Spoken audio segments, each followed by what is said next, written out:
जय माताजी friends, welcome back to वाघेलास खाना खजाना। આજે આપણે જે શાક બનાવવાના છે એમાં એક સિક્રેટ મસાલો એ રીતે બનાવીશું કે આ શાક તમે એક રોટલી ખાતા હોવ તો 4 રોટલી ખાઈ જશો, એટલું ટેસ્ટી આ ટિંડોરાનું શાક બનીને રેડી થાય છે। તમે આજનું જે આ શાક છે એકદમ નવી રીત અને નવી ટ્રીક સાથે આજે આપણે બનાવીને રેડી કરીશું, જે તમે ક્યારેય નહીં ખાધું હોય। તો રેસીપી પસંદ આવે તો ચેનલને જરૂરથી સબસ્ક્રાઇબ કરી લાઈક, કોમેન્ટ અને શેર જરૂરથી કરજો। તો ચાલો શરૂ કરીએ ટિંડોરાના શાક બનાવવાની રેસીપી।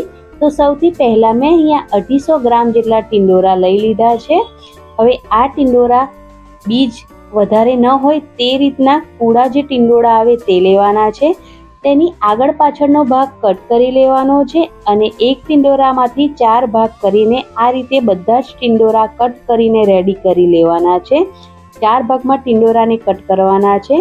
અહીંયા મેં બધા ટિંડોરા એકદમ સરસ કટ કરી લીધા છે અને તેને એકદમ સરસ 2 થી 3 પાણીથી ધોઈ લીધા છે, જેથી જેમાં જે પણ કચરો હોય તે નીકળી જાય। હવે ગેસ પર કઢાઈ ગરમ કરીશું। કઢાઈ ગરમ થઈ જાય એટલે તેની અંદર 4 થી 5 ચમચી જેટલું તેલ એડ કરીશું। આ શાકમાં તેલનું પ્રમાણ થોડું વધારે પડતું હોય છે, પણ જો તમને ઓછું એડ કરવા માંગો તો પણ કરી શકો છો। તેલ ગરમ થઈ જાય એટલે તેની અંદર રાઈ એડ કરીશું અને થોડું જીરું એડ કરીશું। રાઈ અને જીરું બંને એકદમ સરસ ક્રેકલ થઈ જાય એટલે તેની અંદર એડ કરીશું થોડી હિંગ એડ કરીશું, જેનાથી આ શાકનો ટેસ્ટ ખૂબ જ સરસ આવે છે। તમારે હિંગ ના એડ કરવી હોય તો તમે સ્કીપ પણ કરી શકો છો। હવે જે ટિંડોરાને એકદમ સરસ કટ કરીને રાખ્યા હતા તેને એડ કરવાના છે। ગેસની જે ફ્લેમ છે મીડિયમ જ રાખવાની છે। હવે તેલ સાથે ટિંડોરાને એકદમ સારી રીતે મિક્સ કરી લઈશું અને 1 મિનિટ જેવું ટિંડોરાને તેલ સાથે જ આપણે થોડા શેકીશું। આ ટિંડોરાનું શાક આજે આપણે એકદમ નવી રીતે બનાવી રહ્યા છે, તો વિડીયોને પૂરેપૂરો જોજો, સ્કીપ કર્યા વગર। હવે ઢાંકણ ઢાંકીને 2 થી 3 મિનિટ માટે ટિંડોરાને આપણે થોડા કૂક થવા દઈશું અને જ્યાં સુધી ટિંડોરા કૂક થાય છે ત્યાં સુધી આપણે સિક્રેટ મસાલો બનાવીને રેડી કરી લેશું।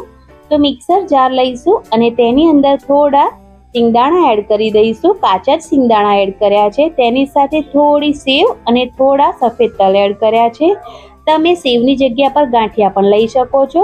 હવે તેને એકદમ સરસ પીસી લઈશું અને પીસીને રેડી કરી લઈશું। તો અહીંયા પીસીને રેડી છે આપણો મસાલો।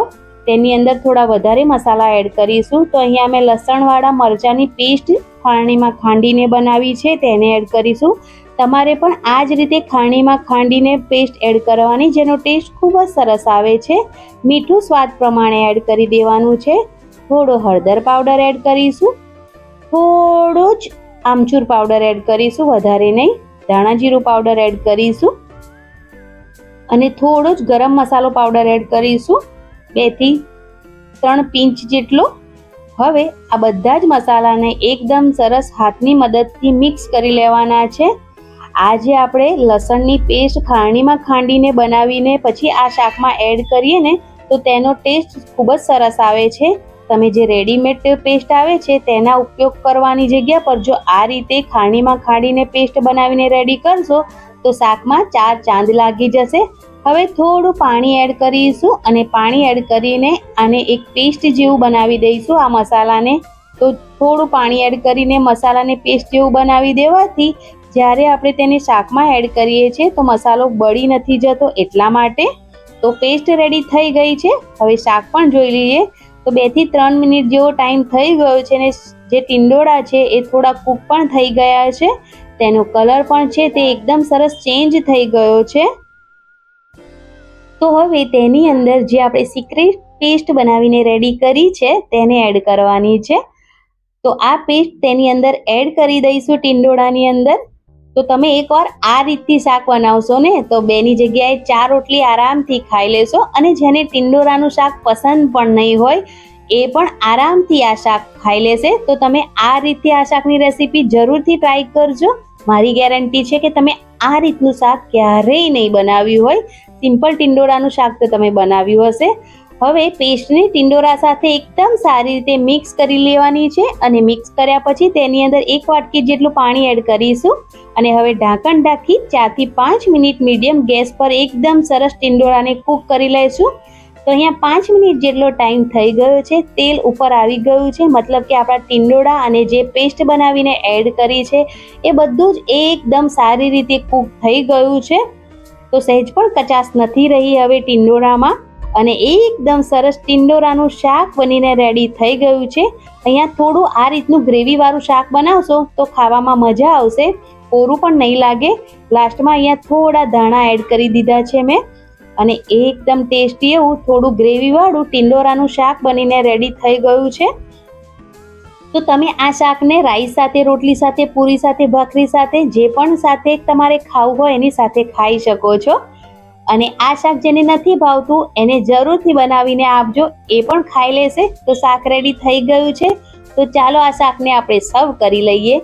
તો દેખતા જ મોઢામાં પાણી આવી જાય એવું એકદમ આ ટેસ્ટી શાક ટિંડોરાનું બનીને રેડી થઈ ગયું છે। એકદમ નવી રીતે, એકદમ નવી ટ્રીકે આજે આપણે આ શાક બનાવ્યું છે। તો વિડીયોને સ્કીપ કર્યા વગર પૂરેપૂરો જોઈને તમે આ જ રીતથી આ શાક બનાવશો તો તમારું પણ શાક એકદમ પરફેક્ટ બનશે, એ મારી ગેરંટી છે। વિડીયો તમને આજનો પસંદ આવ્યો હોય તો પ્લીઝ ચેનલને જરૂરથી સપોર્ટ કરજો, સબસ્ક્રાઈબ કરજો, લાઈક જરૂરથી કરજો, વિડીયોને વધારે ને વધારે શેર કરજો અને એક પ્યાર ભર્યો કોમેન્ટ જરૂરથી કરજો। વિડીયો ક્યાંથી જોઈ રહ્યા છો એ પણ કોમેન્ટ બોક્સમાં જરૂરથી જણાવજો। Thanks for watching.